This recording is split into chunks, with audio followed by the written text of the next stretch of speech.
Oh, good. All right, now it shows we are live. All right. Ladies and gentlemen, welcome to another episode of Surviving Empathy. I'm your host, Brian Russell of Chef Bry Comedy. And today, ladies and gentlemen, I have on this bonus episode one of my good friends and fellow comedians, uh, Bill Burr. No, Keith Burr. I was going to ask you at the top of the show, have you ever gotten somebody who thought you were Bill Burr and you got more hits because of it?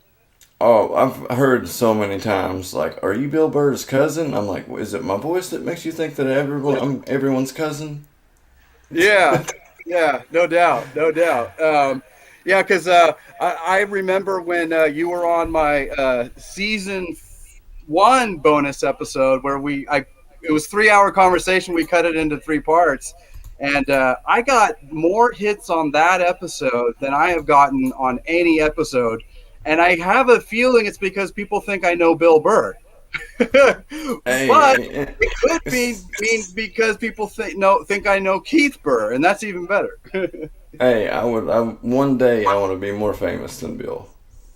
Well, I don't see why not. You're a young fella. You got nothing but time, brother. And I don't feel like I'm as hateful as he is. I mean, I am. I just hide it better.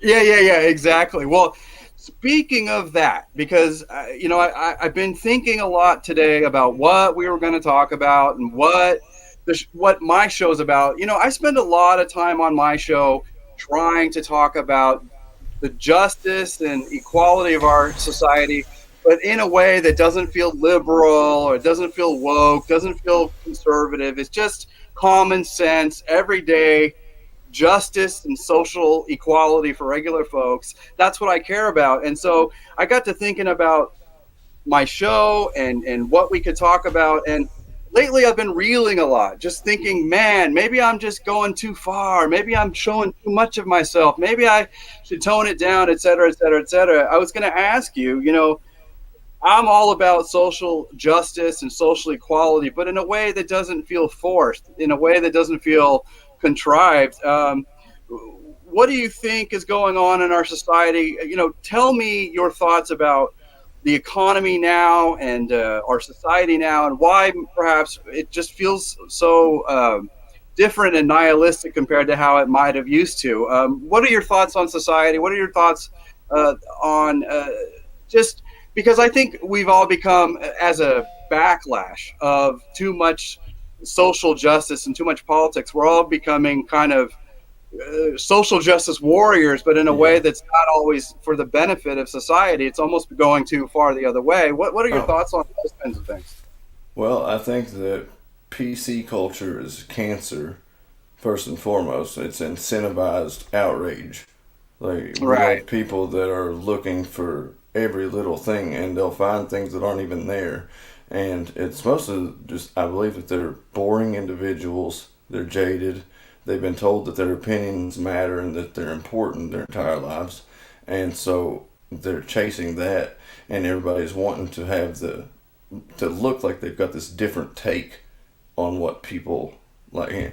Everybody wants a special take, like, this is the way that I think, and I'm special, so here we go. Mhm. And so it's manufactured offense, if Yeah. you ask me. And it's Right. just a boring individual, man, that doesn't have anything Yeah. going on for him, and they don't care to ruin someone's career by taking what someone else says, or even and saying that they are misinterpreting it, or even doing it purposefully. It's Right. crazy, man. Yeah. It makes No. me angry. Yeah, no, it makes me angry too because, on the one hand, I'm an empath. I talk about being an empath. I'm trying to demystify that for regular people so they don't think it's a bunch of crazy new age stuff or some hippie shit or some pseudoscience. I'm trying to break being an empath down into its simplest terms so people realize that it's not weird, it's not strange, we're not trying to become, wizards or anything. Oh, I'm um, absolutely a wizard. No. Oh, I agree. I think we should all aspire to be wizards, of course.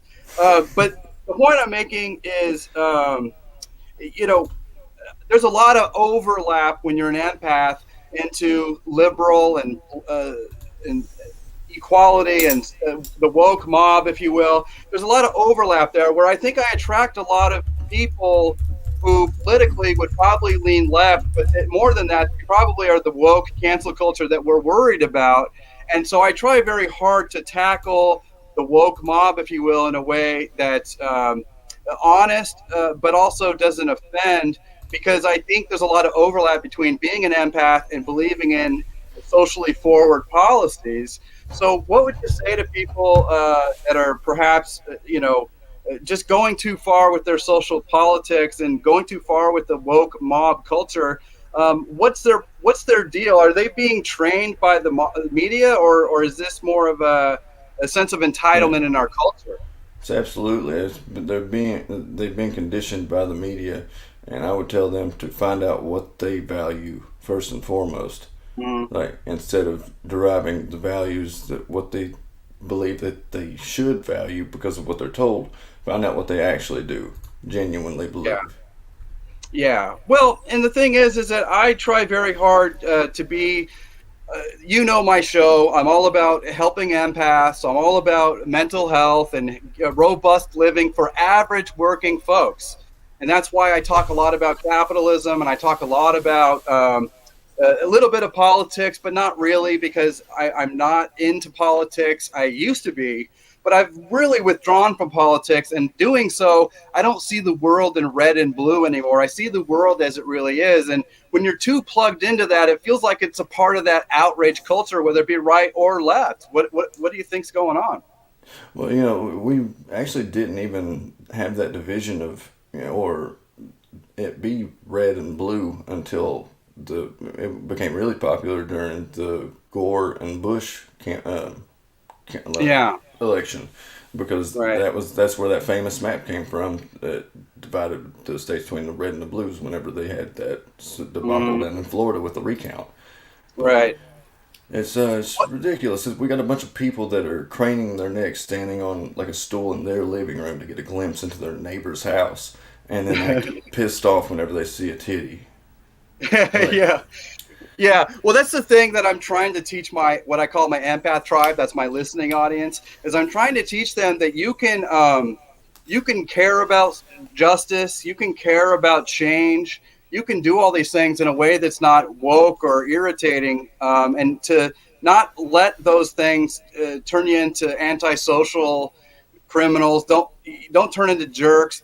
Don't get too militant. I'm trying to teach people that you can get outraged and care about stuff, but in a way that's actually doing good. Because I think at the end of the day, all this left versus right stuff, it seems to be programming people to go vote Republican or go vote Democrat, and not so much actually helping with the real tangible problems that we what face.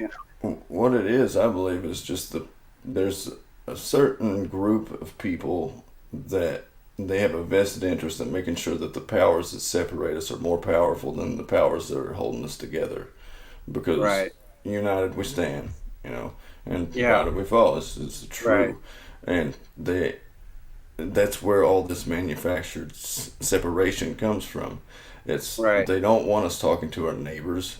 They don't want us talking freely, having genuine conversation because we might find out that holy shit, you're not that different than me. Yeah. I think Where did that come from? And then we'll right. direct our anger. I do agree. I think that all of our politics on TV, especially, is all about just the next election cycle. They're trying to keep the outrage up, and then people can't think for themselves. And I just had an episode where I talked about that, where I'm like, yeah, sure, I believe in progressive policies that help benefit the working poor and the middle class. But that's not a left wing or right wing agenda. That is just me wanting to make the world open their eyes and realize this left versus right thing is killing this country. That's radical thought. How dare you? Right? Yeah, exactly. Yeah. But well, Well, because the it's thing is, I criticize the right sometimes because they're insane, but the left is insane too in their own way. And so at the end of the day, I don't take sides. I just want a society that has opportunities for you and me and regular people who are struggling to survive. exactly. Well, it's like I told you before. Politics is a great word that explains itself from the beginning. Poly is Greek for many, and ticks are blood-sucking parasites. Yes, indeed. Say no more. I know exactly what you mean. Yeah, yeah. I didn't want this show to stay on politics too long because no good can come from that. Let's talk about religion now. Yeah, religion, exactly. We could, but Man, I'm coming from a place of empowering. I call myself the land of misfit toys, in that I try to attract all the weirdos and goofballs and shy people and introverts and all the round pegs that can't fit into a square peg, you know. And I'm just mhm. trying to, we're an army of weirdos and misfits, and that's my empath tribe. That's what I call us, and that's why I think you fit right in there. But how can we because I've been political for a long time. I know what's going on in politics, but I had to pull back when I started seeing how much they're trying to control and condition us for outrage. What in the hell? Because I don't think the left or right is doing it any better or worse than each other. I think they're both bad. What do you think? Because, and we'll get into the whole Spotify controversy, but what do you think we can do as a society to sort of gain back our wits and sanity and think for ourselves again? Because it does feel like we're a very blue or very red culture. And if you're a Democrat, you think like this. And if you're a Republican, you think like this. And it seems like the right likes to concentrate on very much on the whole distrust of society, distrust of government, distrust of everything. And the left is very much about class and dignity and scholastic activity and accomplishment. Yeah. Well, It just feels make sure like that they're you out. have your make sure Yeah, you go ahead. have your house in order before you go out and try to fix anything.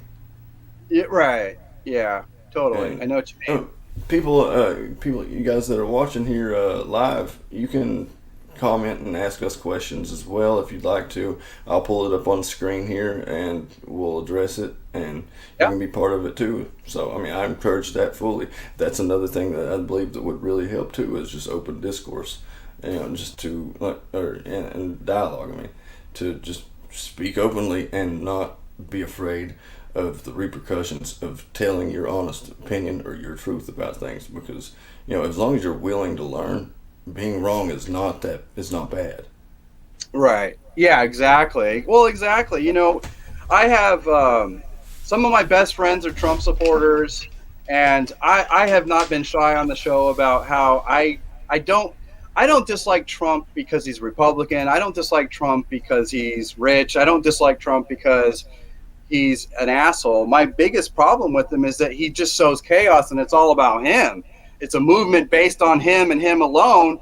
And I just don't see how that changes anything for the better. That being said, I don't hate the right wing for any reason other than they're just riling people up into crazies and lunatics. But then the left wing has that too.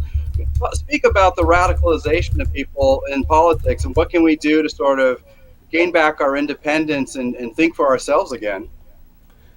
Talk to your neighbors. Realize that these people that you're demonizing are people, like that Mm, they're human, and just yeah, like to err is to be human.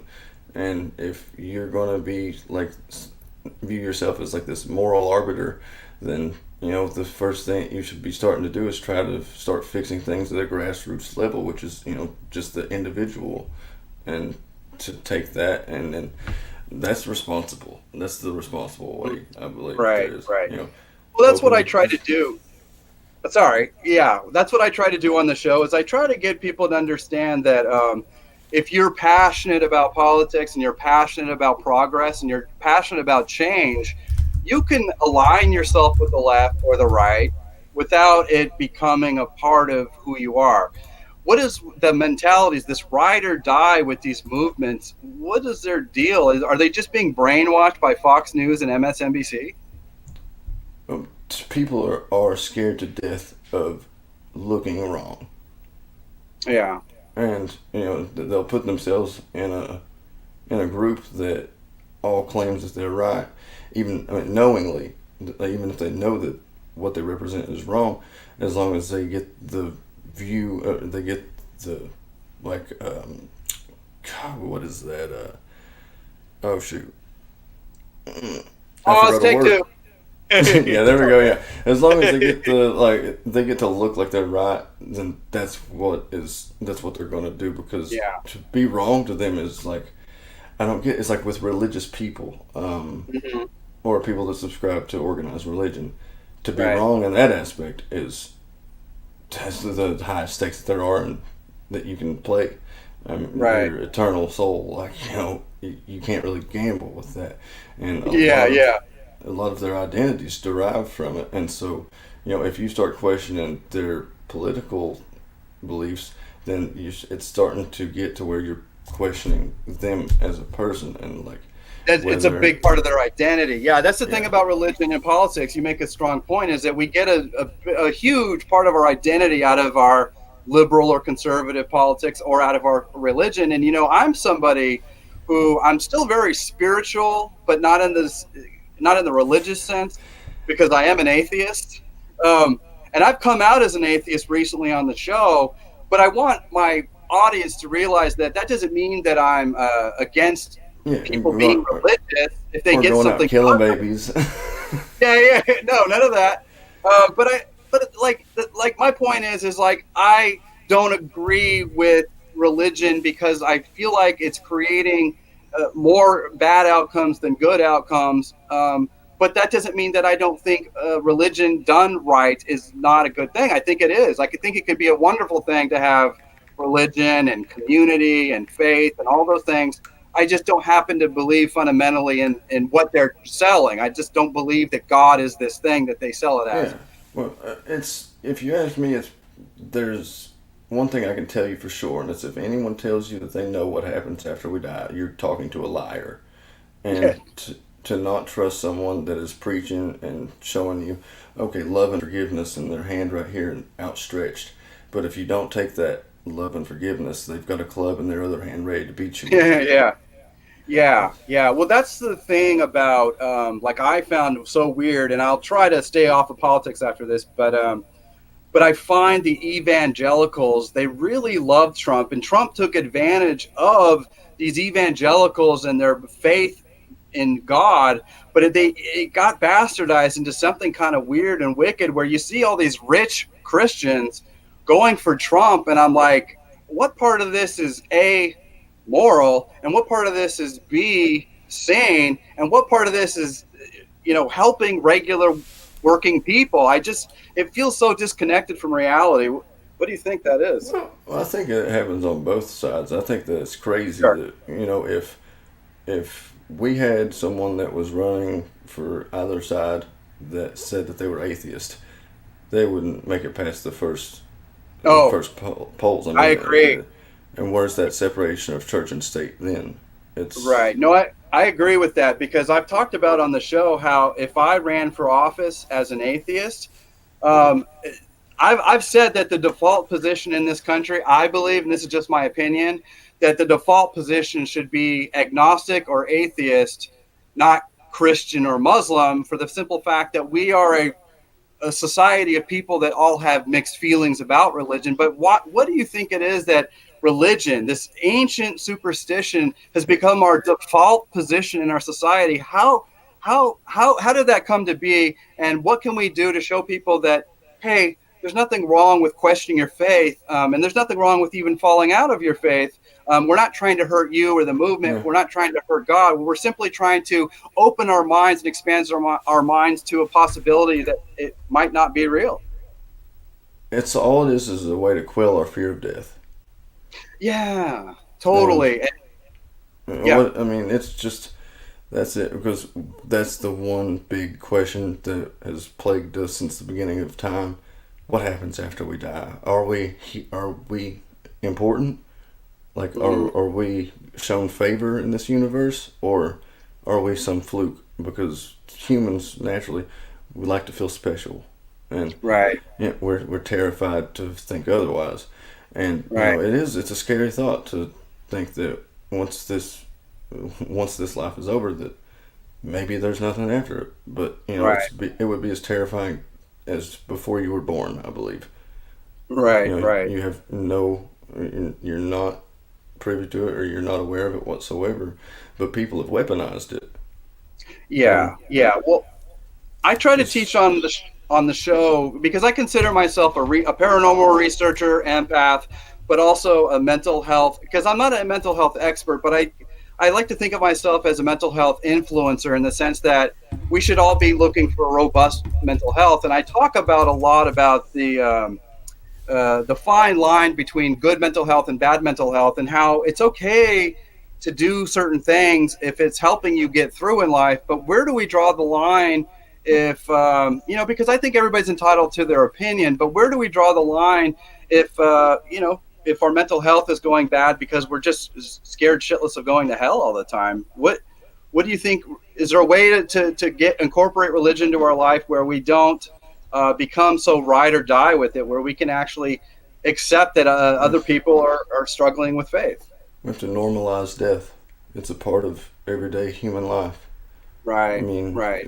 and to treat it otherwise is doing a disservice to not just mankind, but you individually. Like, who has time to sit there and concern yourself so much every day with, oh my God, what happens after I die? You don't live the life that you're given already, and Right. Yeah. it's Well, that sad. And I've talked about that a lot, and because I was a Christian for 10, 12 years, and then I kind of went into my agnostic phase, and then I kind of went in and out of atheism for a while, and then I kind of settled on atheism. But then I kind of added this caveat of spirituality because I'm an empath and I understand vibes and energy. And so I'm an inclusive person in the sense that I'm not here for or against anyone. I'm here for working class people. I'm here for robust living for all people. So Mhm. I incorporate Christians and conservatives into my empath tribe. But it just feels like in our society. I mean, I've got this guy Joe Boyce TV here telling us to shut up. What is Oh his no, view? he said, "Oh shit." I think, "Oh shit" is what he meant. Shit. Okay. I thought he was telling us to shut up already. I was like, what did No, see? Politics and I religion, man. Don't make see. friends. I know him. I actually had him on an Oh, episode okay. of the show not long ago. He's Oh, a I'm sorry. smart Okay. fellow. Yeah, Okay. he's Sorry, cool. He's Joe. cool. Sorry. Okay. I thought you were telling me to shut up. I was going to have to, I'm so used to people telling me, or like, well, they don't really actually come out and tell me to shut up. That it's more like it's passive aggressive, like mentality. I can't stand it. It's like, what happened yeah. to good old fashioned aggression? Like, I can Yeah. understand that, and it's Yeah. I can, it's direct at least and honest rather than, Yeah. Exactly. you Exactly. I think he might be Well, a little bit incest. um, you know, part of the reason why I like talking with you is because, I know that I'm kind of old school, and on at first gander, I think people think I'm going to be some goody two shoe or this wholesome type, and then they start seeing the f bombs and the atheism and the more controversial views and whatnot. Not that it's really that controversial, but I just mean I think for myself. I'm an That's independent thinker. controversial. I guess it is. But the reason why I just liked you from the onset is because you're just real and you're authentic. And as an empath, I can spot fake bullshit a mile away. And I was just always attracted to the fact that you're always in yourself and present in the now. And that's what I'm trying to teach people is that the power of now, the significance of now. Why do we spend so much time worrying about the past or freaking out about the future? What would be your life advice in terms of giving people into the right mindset of not caring too much about the past and not worrying too much about the future? You can spend the majority of your life chasing ghosts and things that you don't know to exist, and you come up empty-handed in the end. And it's like with the religious people that they just say, "Oh, well, I can't wait until I die," like because that's when I'm gonna be able to get God's glory and His favor, and I'm gonna be able to bask in the sunlight. And you know, they use Right. this life as like a vehicle to just get to the next one that isn't even promised, without even taking in the beauty that's here with the miracle Yeah. that is life.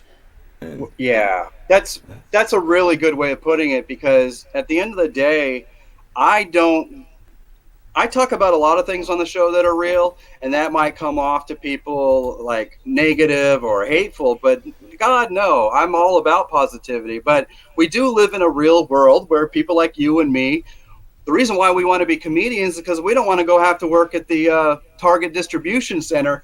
You want to maybe talk about how maybe we could find a way to bring all this divisiveness and heat down, and get people all to understand that you and I, we're fighting for the rights of regular working class people. We're fighting for humor and joy and fun. I guess just speak on your philosophies of life, I guess. I don't think that anything is out of bounds to be able to make an attempt at humor at. Yeah. An Yeah. attempt at George Carlin talks humor. about that. Yeah. And you can tell a lot about people's intent by, the way that they approach certain subjects. And yeah, I've got plenty of jokes about race, like sexual Mhm. orientation, religion, and all this. But it's Yeah. all to serve a greater purpose of making people look at the way that they believe things, like if they have such a hardcore radicalized belief or something, the only way that you can get people to change their mind is to get them to look at their ideas and think that they might actually, yeah, that is a little bit silly, and get them Right. to laugh at it. And Right.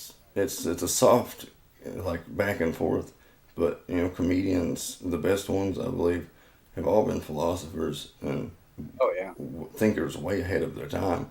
And Yeah. like, all I'm trying to do is ease people's hate, or is lessen people's hatred. Right. And one, if it's a fart joke at a time, I don't care. Like, it's a noble pursuit to me. Like, to I do agree. to pursue Yeah. that. Well, let me ask you, because from my story is I was a chef for 12 years. I've actually been a chef for 20, but I was a working chef for 12, and I've been doing my own stuff for up to 20 something years now, about 22 years. And I've been in radio. I've worked as a janitor. I've been an EMT. I've worked in so many industries. I just want to ask you, um, what was it for you? Like, did you always just feel like, oh, fuck that life? And what was the tipping point for you to say, no, man, I gotta go create some good here. I'm getting tired of this automaton living. Um, my mental health suffers every time that I go in and clock in. Like, and I Right. know that everyone else's, maybe not everyone else's, but maybe they do.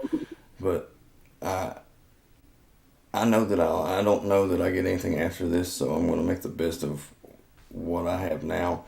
And I don't Yeah. need much to get by, but Right. my spiritual and mental fulfillment is important to me more so than to the societal expectations that people Right.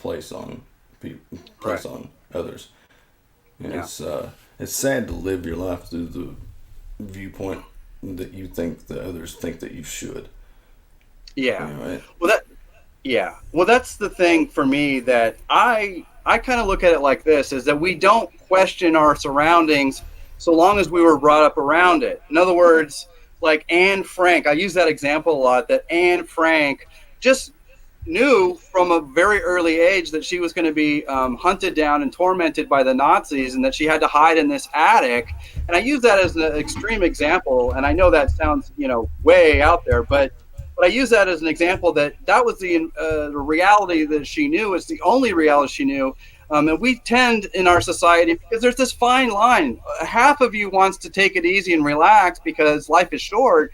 But then the other half is if we don't push for change, if we don't push for progress, we're not going to get the world that we deserve. I don't know. How do we fight and champion for the right moves, but still be able to live our life with happiness and feeling like we're not being militant? How do we strike a balance between what we care about and just, living our own personal life, without all that? How important is um, how honest are you about your convictions towards the greater good? Yeah. Like, are you really invested in it like you say you are, or is it something that sounds good to say around people? Like, are Right. we actually invested in charitable deeds, or does it look good on a piece of paper? Like, are you Yeah. doing it for the greater good, really, or are you doing it for like to fulfill egotistical purposes? Right. Yeah. So, Well, so I talk a lot about on the show about how a lot of people will come as do-gooders, influencers, who may or may not have the right. They may not be coming correct because they're coming more for their own success than they're coming for any actual good of society. And that's why with my show, I haven't earned a single dime out of this yet. And but I just refuse to change. If I start getting sponsors and they tell me that I have to tone it down, I'm going to say, sorry, this is who I am. I don't know. It just, how do you tell authenticity from inauthenticity if you're not an empath? um, you have to surround yourself with good people and do your homework. And I guess right and wrong is relative to every person, but there is a universal right and wrong, I believe. And Yeah, I think there is too. That doesn't we all care about your know, politics or yeah. yeah, It just in is what spite it of your is. politics, it will come through. Yeah, I call that universal best practices. Is that there's usually, in most instances, a universal right or wrong. There can be nuance there, and there can be uh, examples that maybe don't follow that template. But in most cases, I think there is just usually in most cases, if you think about it in a cosmological way or in a more profound way, you do see that there's usually one good solution to every question.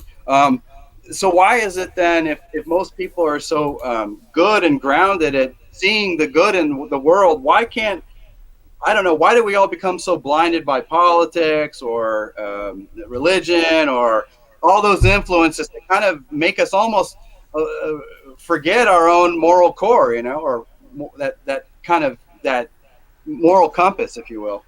Well, hey, what's up, Steve? Thanks for stopping in, man. It's my friend Hi, Steve. Steve. He's a comedian. Oh, Uh, okay. Hi, Steve. I like that hat. super, super cool dude, man. Great outlook. Super positive Right guy. on.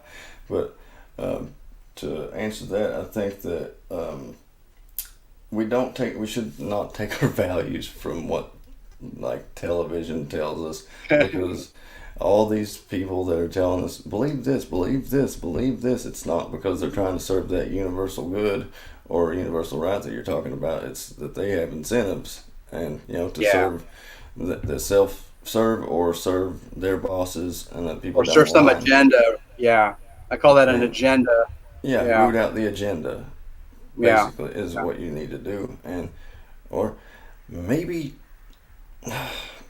it's a sick world whenever we have healthy people and they're like us, or they're thinking people, and they're shunned to the point to where it breaks them and they're looked at as mentally ill.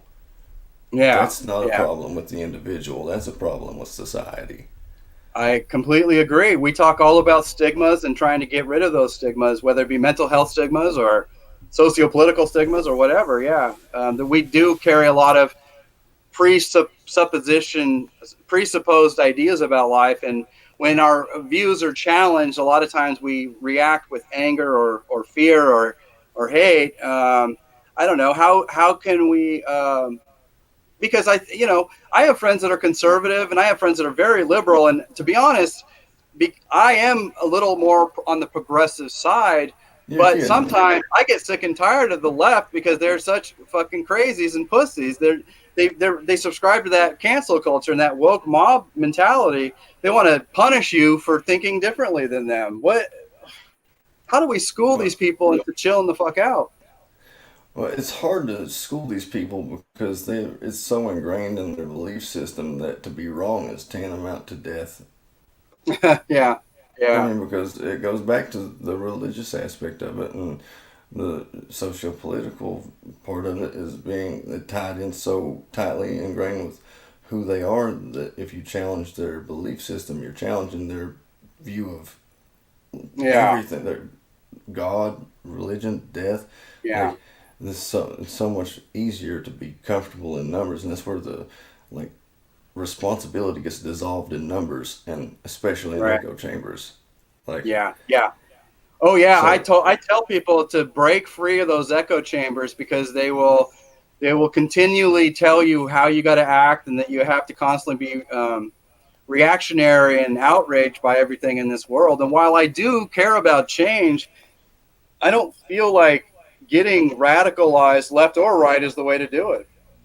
no, no. I mean, that's whenever people become radicalized, that's just to the benefit of someone else that's the Yeah, leader of whatever outfit that whatever. is.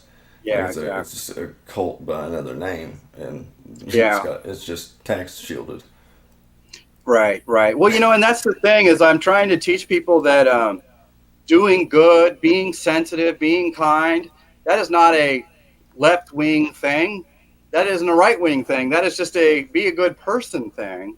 Yeah, And I I think mean, when we try to, I don't know, because I have friends that are in their political camps. I've lost friends that are like, oh, he's liberal. Well, he can't be my friend. It's like, Jesus fucking Christ, dude. I mean, you're a yeah, Trump supporter, and I still consider you a friend. I should be the one upset here, not you. yeah, barely. Yeah, I've heard what you've said about me behind. No, it's just I don't understand the whole like I voted for Biden because I hate Trump. I would never vote for Trump. I hear that whenever I hear that, I hear, well, they're out of Pepsi, so I'm going to drink this gasoline.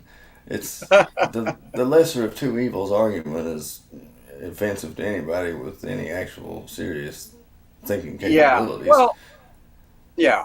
Well, for me, I mean, I agree with that, but I do believe in incremental change, and so I think what upsets me worse than that, because I think you're right, but I think what upsets me worse than that are the people who are like, well, Bernie didn't win, so I'm just gonna not vote at all. It's like Jesus Christ. So you'd rather have a dumpster fire than incremental change at all? Okay. Yeah, yeah, they're selfish, spoiled, like it's a childish mentality. I call that It's the ride or die people. Yeah, well, it's the outrage culture. It's like, Yeah. he who yells the loudest is correct, which, Right. in Right. actuality, those are the first people I dismiss. Like, it's Yeah. Well, that's ridiculous. well. I talk a lot. I sent you that episode yesterday about relationships and falling outs and grudges and whatnot. Mhm. And I don't expect you to listen to the whole thing, of course, but I sent that to you because I wanted you to see how I have had in my lifetime 5, 6, maybe 7 falling outs. None of them were started by me. They were always started by someone who got offended over something that I didn't even do or mean towards them at all. I didn't do anything offensive. I didn't hurt them. I didn't say anything about them. Mhm. They just grew to the point where, well, I can't be I can't fit into their little box, and so I'm just not a good human being anymore. And then they just toss you aside like you're yesterday's news. What do you think that is? Well, I think what I've found in a lot of my relationships, I've lost a lot of friends since I've started doing comedy and finding any even Me too. small modicum of success. People lose the comfort of view. I was really depressed before like all this, and I was Yeah, not in the best state of mind or you sure. just the best Me place in my too. life. Me And too. I think that's why we hit it off. when people stop being able to look at me and feel better about themselves comparatively, that's when they started to be like, oh well, fuck him. Oh no, Yeah. he was a lot easier to like whenever he was depressed and made me feel better about myself. Like, Yeah, yeah.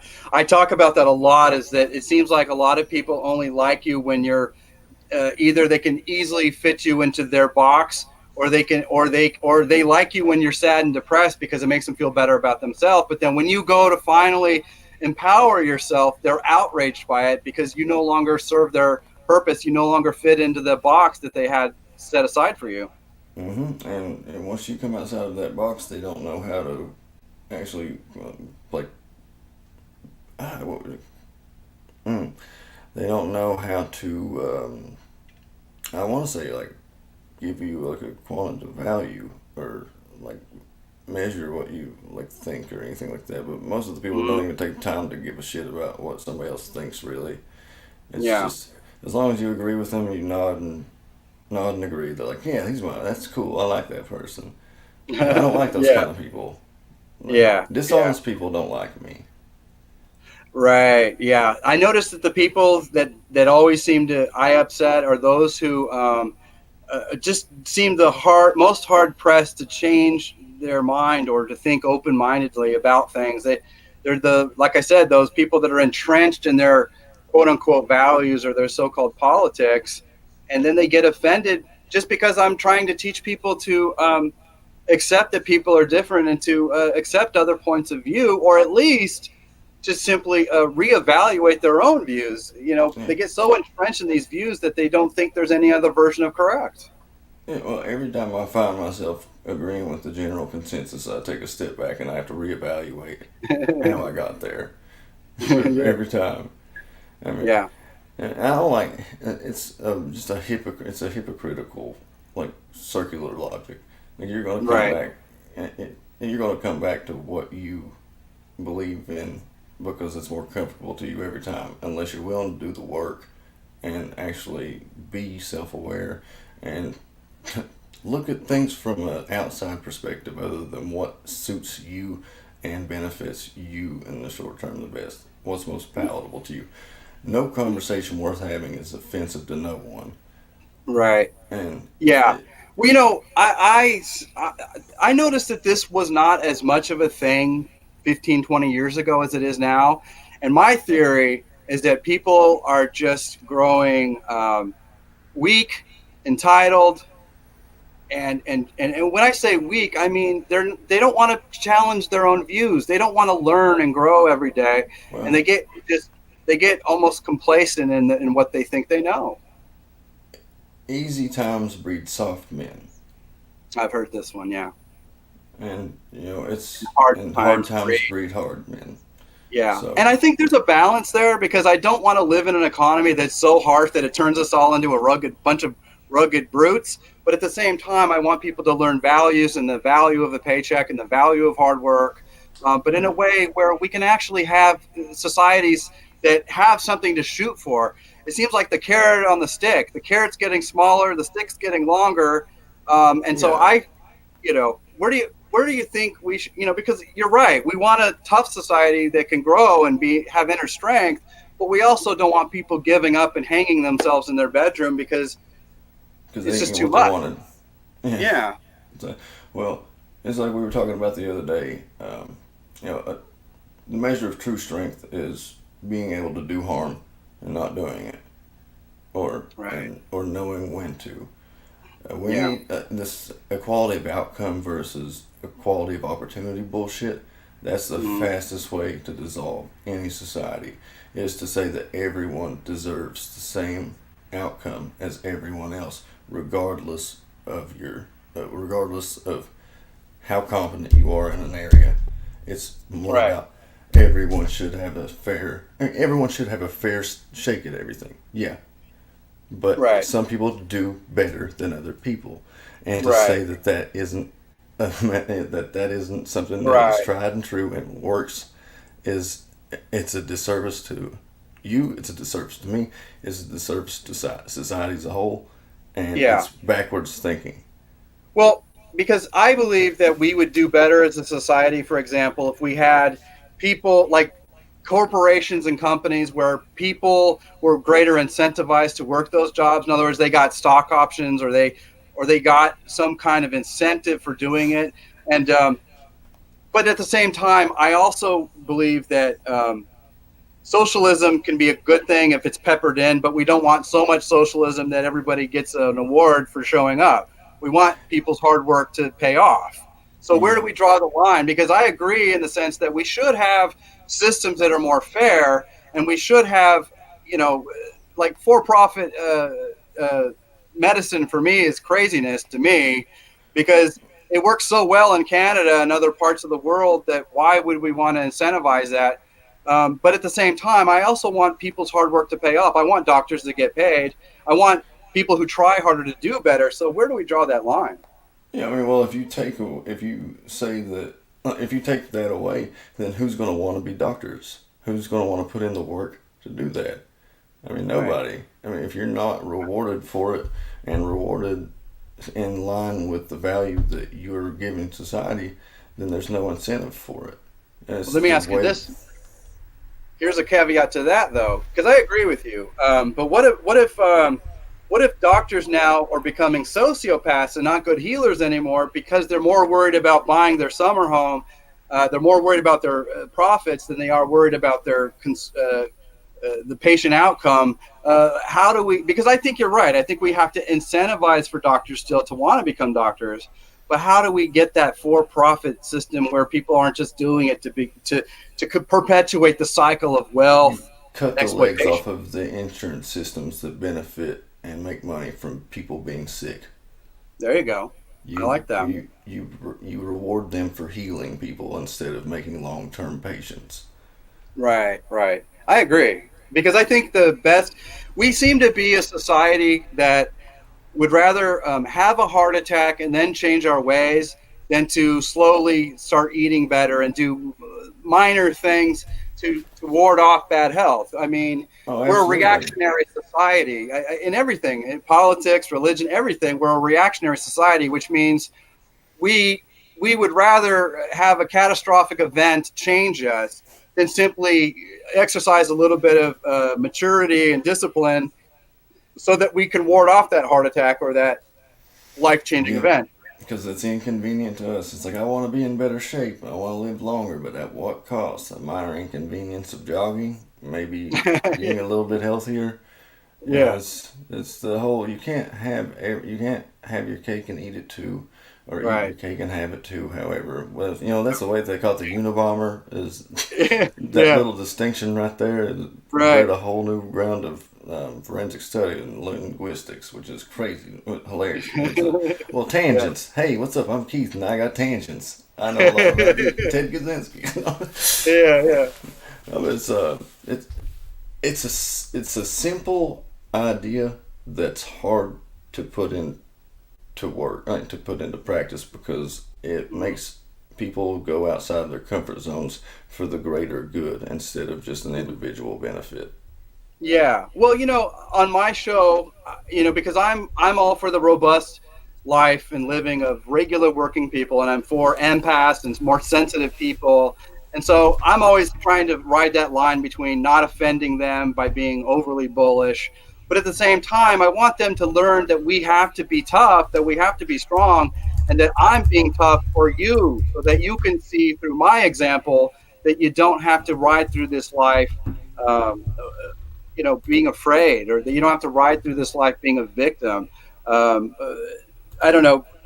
I guess what I'm saying is that it feels to me like we're an all or nothing. We're not allowed. If you're confident in yourself and you feel good about yourself, then you must be arrogant. And if you have, like in other words, there, it doesn't seem like there's any nuance left in our society that it doesn't allow people to have you know Pride in their work. pride or any strength in themselves whatsoever, then they're immediately cast out as being arrogant or something like Who are the people that yell that the loudest? Those are the people with no accomplishments. that. Yeah, yeah, exactly. Yeah, yeah, Those are the exactly. participation trophy winners that are satisfied with it. Well, It's I heard the other day somebody said, I think it was a meme. It said that the people who are criticizing you are the only people criticizing you are those who've accomplished less than yourself. yeah, yeah. People And I who thought that was view very them. fair. It is. It's absolutely true. It's like those that can't do, bitch. Yeah, yeah, Though the ad is usually like those that can't do, wash or teach, yeah. but Right. now it's Yeah, bitch. and I agree with that. I guess like for me, because on one end, I'm trying to tell people that this society is getting a little too fucked up and weird and hard and difficult. But on the other hand, I want people to have grit and determination and to try hard and to be scholastic and to work hard. And so I guess the thing is like I want my audience to not lose hope. There is hope, but what would you say to people who are kind of dealing with depression, dealing with anxiety, maybe they have a job that they're just not liking that much. They come home crying a lot, drinking too much, or whatever. That's why we became comedians. But what would you say to people out there who are just feeling defeated in this world and they want to try hard, but they just, no matter what they do, they just don't make any headway? What the fuck is going on with that? You have to be able to make the decision to either become complacent in the misery that you're living in and blame it on other people, or take responsibility on yourself and Right. make those decisions and do the things that are uncomfortable to get yourself to a position to where you feel better about it. Yeah. Yeah. Well, And that's that's an kind of what adult I. thing. Well, let me ask you, since we're talking about that, tell me, you just a quick, what, here you are, you're a comedian, you're finally learning the ropes. The reason why I like talking to you is because, yeah, I'm new to this, but I'm already surpassing some, and I don't say this with any ego whatsoever. I'm a very plain Jane, I'm a shy, introverted kind of nerdy guy. I say this with no vanity or ego whatsoever, but I'm doing better as a podcaster than some people have been doing it for 4 years.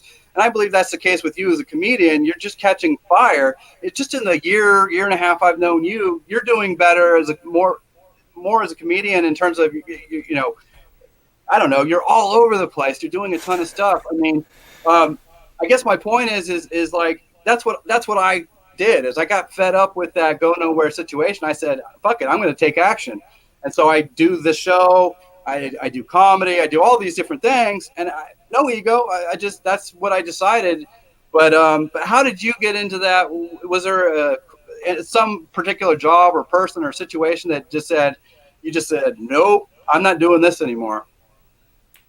I was done getting paid for the work that I did with my back and the sweat off my brow. I've always Mm, been funny. Being autistic, or was diagnosed with autism whenever I was 24 years old, and that's a really odd thing to go through. Is like thinking, oh, yeah. I'm a little bit different. I think I might be a little bit retarded, and then the doctor tells you you are, and you're like, okay, well that makes sense.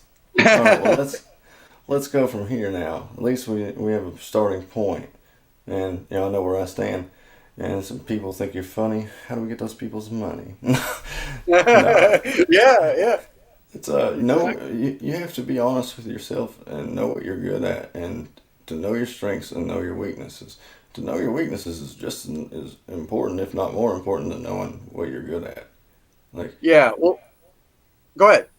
it's I've used humor as a crutch to kind of take attention away from the faults in my personality or my shortcomings, and so much so that the crutches pretty much became like I can run on these shits, and like humor just comes naturally to me. Like Right. it's also a coping mechanism that I've sharpened like over years, Right. and Oh, me like too. I use it as I call it ironic detachment. I make fun Yeah. of the things that bother me until they seem like less serious, and I've kind of made them a bit more cartoonish, maybe, or Yeah. lessen their impact on my everyday life, and whether or not I stay preoccupied thinking about those things. Yeah. Yeah. I did that a lot as a coping mechanism when I was a kid because I was a skinny kid that became a chubby kid, and I was always a poor kid. And then when everybody found out that I was living in a makeshift garage in my grandparents' house, and I was living in an upper middle class community in California, I didn't hear the end of it for days. And it made me. I could have allowed that to be. That's it. Let's pack up shop. It's time to go home. But I turned it into a thing where I joked about it, and pretty soon people were like didn't care anymore that I was the kid who was. And that was my deepest You own insecurity it. was being broke. Yeah, own it. I mean, because you're not going to change reality by putting forth a fake image. If anything, you're going to make it harder on yourself whenever that fake persona that you've put out there just Yeah. shatters and people see through it because you're just going to look Yeah. silly. You Yeah. know, which is going to make someone look stupid, Yeah. to own the your station in life, or to completely pretend like you're somewhere else through delusion. It's Yeah.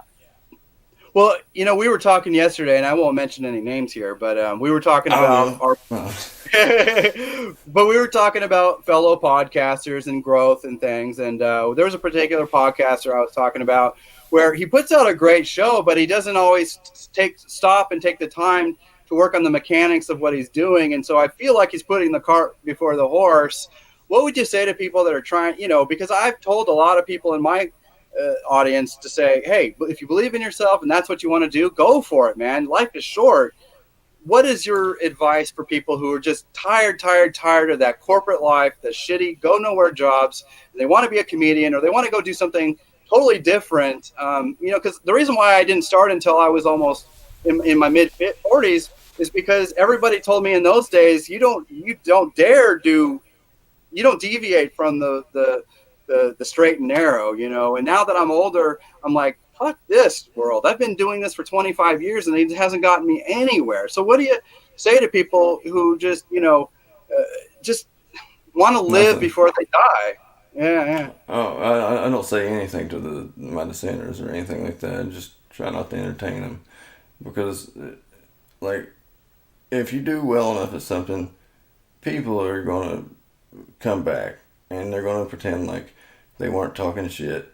But to those people that you're saying like want to get out of that routine and the set 9 to 5 that society's put in place for them, you got to be honest with yourself. You got to take an audit of what your strengths and your weaknesses are, and see what you can apply them to that can incrementally increase your happiness or your station. You know, mm-hmm. it's nothing really hardly ever happens in leaps and bounds. And when it does, it's usually detrimental to the person because it's such a quick change that they don't know how to deal with it and they can't acclimate quick enough, and Right. it comes back to bite them in the ass. It's like, when you see someone win the lottery, Yeah. 90% of the time A year that later, they're person's, broke. yeah, Yeah, yeah. they're Hooked fucked. on drugs. Yeah, that's the Yeah, thing about drugs too. That's another way out of reality. That's the thing about drugs is they work. I mean, yeah, yeah, yeah. Sometimes they work too well. yeah. So Yeah. that's another weird thing to me too. Like with marijuana and how demonized it was for so long, and Oh yeah. now it's the belle of the ball. Like everybody Yeah. loves it, But Right. 20 years ago, Oh, you were a degenerate. stigmas galore. Yeah, yeah. Yeah, no, I mean, I live in a state, Oregon, that it's completely legal, and Yeah, now you smoke crack and. all drugs are legal here now. Is Now, that really true though? I mean, like you it can just is. blow crack smoking to a cop's face. That's beautiful. That's America Well, right they there. might That's get you on something. They might get you on something else, but they're not going to get you on the crack. Yeah, yeah. Except I think they can get you in large quantities, but for personal use, all hard drugs are decriminalized here, and I haven't seen a single person go try smack because now it's legal. They just you do what you do, but people aren't getting in trouble for it anymore, and it just keeps the addicts they out of jails and going where they need to go, like rehab or something. they've demystified it, Yeah, and as a and as a result, I think people just don't. It hasn't changed anything really. I mean, people if they did it, they still do it, and those who didn't do it still don't do it. So it hasn't changed much really. yeah, I mean, if there's you're not going to change that many minds of people. Like if people didn't want to smoke crack in the first place, legalizing it isn't going to make them be like, oh, well, I've got to go out there and try that crack and see what that's all about. Yeah, yeah, Listen, exactly. Yeah. I wonder if Oregon has like unwittingly made like a pun's coming up. Oregon, the only state where you can't really have any organ donors because this crack is legal everywhere. That's Exactly. Yeah. Well, it's an interesting state to live in because on the one hand, um, bring back it's PCP. thank you, Joseph. I like You that. don't. Yeah, I mean, I like Oregon because I've talked on the show about how I hate rural Oregon in the winter and it's boring and dull. But the truth is, I'd rather be here than in the hustle bustle of Miami or something. It might be more Oh, fun, but if I'm working 40 hours a week, having to pay $2,700 for rent, I'm not going to have any quality of life. So I'd rather be in Oregon, all things being the same. yeah, just smoking But crack in Oregon. I mean, exactly. What's weird? It's here. It's like bipolar. It's either very liberal or it's very conservative, and there's not a whole lot of in between. Funny. well, yeah, it's because people, a lot of the times, they don't either have the time or the capability of considering that there are alternative viewpoints and belief systems to theirs that work. Right. And Yeah. not to cut everybody down or like put them all in the same boat, but I wasn't willing to do the work for a long time that it took to like get to where I'm like okay with not being. Oh, sorry. My computer's dying, so I'm gonna have to switch to my phone here. Oh, okay. So 1 second. 1 second. I was like, what's going on? Have we been hacked? Yeah, I would. That's weird. Your phone camera's clearer than your Mac. A damn good phone. It is a nice phone. Thank you, child labor.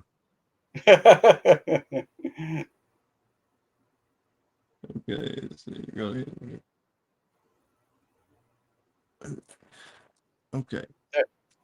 Go. You okay? Yep, there we go. All right. Turn that off, turn this off, and get everything situated. Yeah. And, all right, can you hear me? Yeah, I can hear you just fine. You okay? Everything good? Can you hear me? I can hear you. Can you hear me?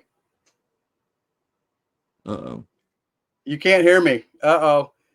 Technical glitch. Hold up. Okay. Okay. Can you hear me? All right. Talk to me. Yeah, can you hear me okay now? Oh, perfect. There we go. Yeah, baby. Yeah, it wouldn't be a show without fucking up my show with your swap out here. No, No, no. it's funny.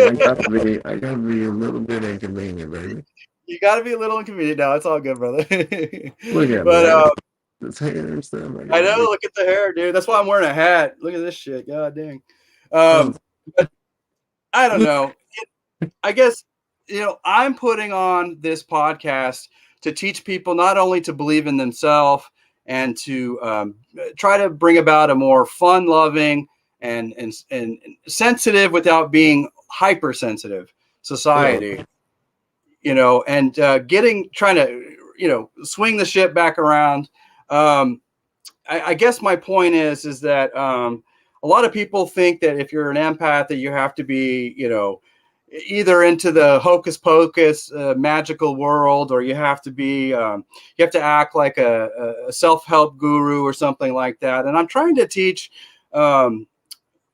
realistic hypersensitivity, and that you don't, just because we are empaths doesn't mean that we have to be hypersensitive. We don't have to be weak. um, I don't know. I'm trying to. Are you okay over there? uh, Everything working okay? yeah, can you hear me? Yeah, I can hear you. Okay. I say this about people. Empathy is a super important trait that You're cutting out. shit. There. Is that better? That is a little better. Yeah. Well, if you're not an empathetic person and you're not trying to work on it, then you just pretty much already in the word, you're pathetic. You're cutting out, brother. Can we pause? Yeah. Pause. Hold on. Time out. Okay, let's stop here and let's get something set up here. Can you pause on your end? It's on your end, brother.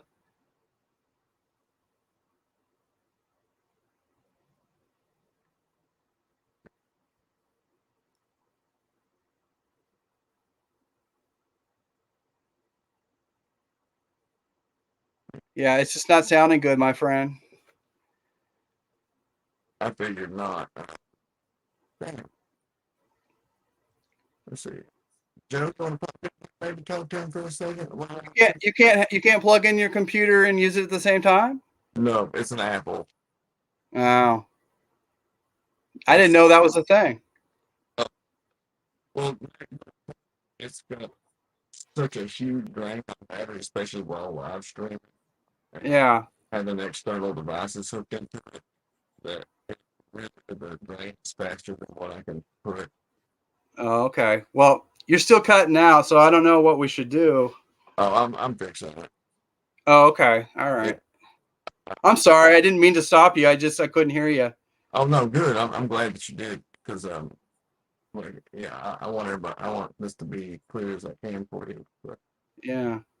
Yeah, because it's pretty bad. I wouldn't have stopped otherwise. that's weird though. Like I don't understand that my um audio would be so Your bad. video looks great, but your audio sounds like shit. And it's Yeah, probably, because I was having that same problem when I was on Sean Murphy's show. My video looked great, but my audio is even though I have a good phone. I mean, yeah. Um, we'll start this right back over then. Let me come back into it. okay. All right, is that good? Sorry, everybody. I'm gonna No, we'll edit all this out. Don't even sweat it. think that there's a lesson for me. But yeah, we'll be right back. Okay. Short commercial. No sweat. Smoke break. Smoke them if you got them.